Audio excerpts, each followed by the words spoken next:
Hi மக்களே, welcome to செல்வாஸ் kitchen. இன்றைக்கி ரொம்ப சிம்பிளாக அண்ட் டேஸ்டியாக எப்படி சிக்கன் கிரேவி செய்கிறதுன்னு பார்க்கலாம் வாங்க. இது அவ்வளோ டேஸ்ட்டாக இருக்குங்க. செய்கிறது ரொம்பவே ஈஸி. ஒரு தடவை இந்த மாதிரி ட்ரை பண்ணி பாருங்கள்.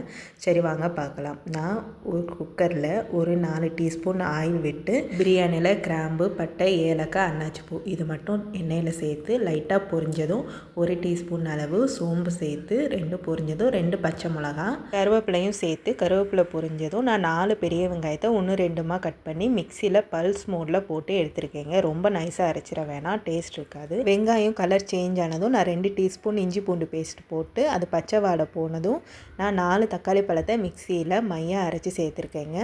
தக்காளி நல்லா வெந்ததும் 1/2 டீஸ்பூன் மஞ்சத்தூள், 3 டீஸ்பூன் தனி மிளகாத்தூள், 2 டீஸ்பூன் காஷ்மீர் மிளகாத்தூள், 2 டீஸ்பூன் கொத்தமல்லி பொடி சேர்த்து 2 நிமிஷம் எண்ணெயில் நல்லா பச்சை வாசனை போகிற வரைக்கும் வதக்கிட்டு நம்ம க்ளீன் பண்ணி வச்சுருக்கிற சிக்கனை சேர்த்துக்கணும். நான் இது சொன்ன அளவு எல்லாமே 1 கிலோ சிக்கனுக்கு தாங்க சொல்லியிருக்கேன்.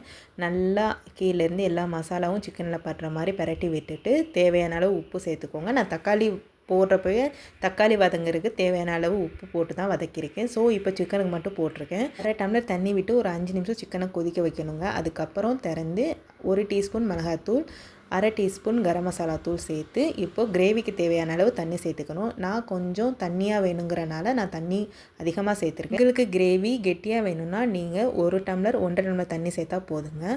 இப்போது குக்கரை மூடி ஒரு 3 விசில் விட்டு ப்ரெஷர் போன அப்புறம் திறந்தால் டேஸ்டான சிக்கன் கிரேவி ரெடிங்க. நான் தண்ணியாக இருக்கிற கிரேவியை கொஞ்சம் தனியாக எடுத்து வச்சுட்டு ஒரு 10 நிமிஷம் கொதிக்க வச்சுட்டு லாஸ்ட்டாக கொஞ்சம் கொத்தமல்லி இலை தூவி இறக்குனா என்னோடய ஸ்டைலில் சிக்கன் கிரேவி ரெடிங்க. இது இட்லி, தோசை, சப்பாத்தி, ரைஸ் எதுக்கு வேணாலும் சூப்பராக இருக்கும். ட்ரை பண்ணி பாருங்கள். மறக்காமல் என்னோடய சேனலை சப்ஸ்கிரைப் பண்ணுங்கள். பாய்.